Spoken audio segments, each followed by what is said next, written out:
Food series లో భాగంగా 8th month పిల్లల్లో ఎలాంటి ఫుడ్స్ పెట్టాలి అనే దాని గురించి డిస్కస్ చేద్దాం. Hi, I'm doctor Sushmita, consultant pediatrician from Guntur. 8th month లో స్పెషల్ గా పెట్టాలి అనుకుంటే మీరు ఎగ్ ఇంట్రడ్యూస్ చేయొచ్చు. ఎగ్ కూడా ఫస్ట్ ఎల్లోతో స్టార్ట్ చేయాలి, తర్వాత పైన ఉన్న వైట్ అనేది ఇస్తారనమాట. ఎల్లో కూడా పిల్లలకి మింగటానికి కష్టంగా ఉంటది కాబట్టి బ్రెస్ట్ మిల్క్ కానీ ఫార్ములా మిల్క్ కానీ దాన్ని మిక్స్ చేసేసి కొంచెం కొంచెంగా పెట్టచ్చు. లేదు అంటే ఆమ్లెట్ రూపంలో వేసేసి చిన్న చిన్న పీసెస్ గా కట్ చేసి పిల్లలకి ఇంట్రడ్యూస్ చేయొచ్చు. వాళ్ళు చూయింగ్ మూమెంట్స్ చేస్తున్నారు, జా గట్టిగా ఉంది, కొంతమందికి పళ్ళు వస్తాయి, కొంతమందికి పళ్ళు రావు. సో చాలా మంది వరకు పళ్ళు అప్పుడే రావు, ఆ జా మాత్రం చాలా గట్టిగా ఉంటుంది, చూయింగ్ చేయగలుగుతున్నారు అంటే మీరు ఫింగర్ ఫుడ్స్ లాంటివి ఇవ్వచ్చు. ఫింగర్ ఫుడ్స్ అంటే క్యారెట్ ని మీరు స్టీమ్ చేసి కొంచెం ఇట్లా 2 వేళ్లతో ప్రెస్ చేస్తే మెత్తగా ఉండేటట్టు అలాంటి ఫింగర్ ఫుడ్స్ ఇవ్వండి. అండ్ బనానా కూడా ఇవ్వచ్చు ఫింగర్ ఫుడ్స్ లాగా. ఇలాంటివి రకరకాలుగా ఇంట్రడ్యూస్ చేయండి. అండ్ లాస్ట్ మంత్ లో ఏ అయితే ఫుడ్స్ పెట్టారో ఈ మంత్ లో అవి కంటిన్యూ చేస్తూ కాంబినేషన్స్ అన్నమాట. 2-3 ఫ్రూట్స్ కలిపి పెట్టడం, లేదు అనుకోండి రాగి జావలోనే మళ్ళీ యాపిల్ గానీ బనానా ప్యూరీ గానీ వేసేసి వాళ్ళకి పెట్టడం, ఇలాంటివి చేయొచ్చు. ఓట్స్ అనేవి కూడా ఇంట్రడ్యూస్ చేసుకోవచ్చు. రాగి జావ ఆల్రెడీ లాస్ట్ మంత్ ఇంట్రడ్యూస్ చేయమని చెప్పాను. సో ఈ మంత్ కూడా మీరు కంటిన్యూ చేసి అట్లీస్ట్ వీక్లీ ట్వైస్ ఉండేటట్టు చూసుకోండి. ఈ మంత్ లో మీరు 3 మీల్స్ దాకా వెళ్ళొచ్చండి. అండ్ మీరు ఏంటంటే స్నాక్స్ కూడా పెట్టచ్చు. స్నాక్స్ అంటే ఏవేవో కాదండి, ఫ్రూట్స్ వెజిటేబుల్స్ అలాంటివి ఇవ్వండి. కొంతమంది మేము బిస్కెట్ పెడతాము, నీళ్లలో కలిపిస్తాం, పాలలో కలిపిస్తాం అంటున్నారు. బిస్కెట్స్ సేఫ్ కాదండి.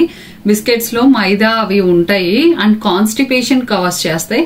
సో బిస్కెట్స్ లాంటివి అవాయిడ్ చేస్తే మంచిది. డైలీ ఒకటి మాత్రం పెట్టకండి, రోజుకొకటి డైట్ చార్ట్ లాగా మీరే వేసుకోండి ఏమేం ఫుడ్స్ ఉన్నాయి అని. దాని ప్రకారం బ్రేక్ఫాస్ట్ లో ఒక్కొక్క రోజు ఒక్కొక్క రకంగా పెట్టుకోండి.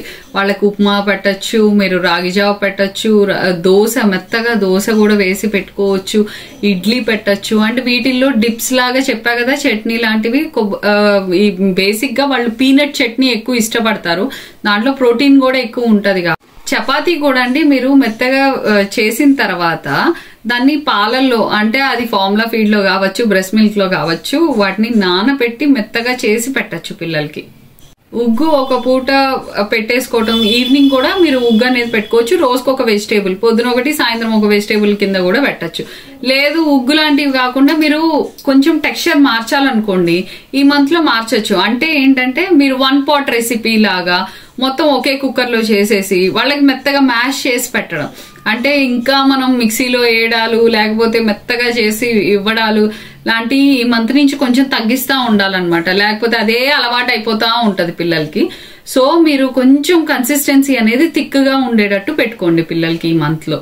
నమలడానికి వీలుగా, ఎందుకంటే వాళ్ళకి టీత్ వస్తా ఉంటది, సో వాళ్ళకి బైట్ చేయాలన్న ఇది ఉంటది. సో మీరు నమలడానికి వీలుగా పెట్టండి. ఎప్పుడు జారుడుగా సెర్లాక్ లాగా. చాలా మంది అడిగేది ఏంటంటే సెర్లాక్ పెట్టచ్చా మా పిల్లలకి. సెర్లాక్ అనేది దాంట్లో షుగర్ కంటెంట్ చాలా ఎక్కువ ఉంటదండి. సెర్లాక్ లాంటివి కంప్లీట్ గా అవాయిడ్ చేయండి, పిల్లలకి పెట్టద్దు. వాటి వల్ల హై షుగర్స్, హైపర్ యాక్టివ్ అవ్వటం ఇలాంటివి జరుగుతూ ఉంటాయి. వాళ్ళకి ఊరికే వెయిట్ గెయిన్ వస్తూ ఉంటది. అది తినే పిల్లలు బొద్దుగా ఉన్నారని కొంతమంది కావాలని సెర్లాక్ పెడతా ఉంటారు. మనకి పిల్లలు యాక్టివ్ గా ఉండాలి, హెల్దీగా ఉండాలి. సో వాటి గురించి ఇలాంటివి ప్యాక్డ్ ఫుడ్స్ కానీ ప్రాసెస్డ్ ఫుడ్స్ కానీ అవాయిడ్ చేస్తే మంచిది. పిల్లలతో జర్నీలు చేస్తూ ఎలాంటి ఫుడ్ పెట్టాలి అనే దాని గురించి నెక్స్ట్ వీడియోలో చెప్తాను. 9th మంత్ ఫుడ్ గైడ్ కూడా నెక్స్ట్ వీడియోలో వస్తూ ఉంటాయి. అప్కమింగ్ వీడియోస్ మాత్రం మిస్ అవ్వద్దు.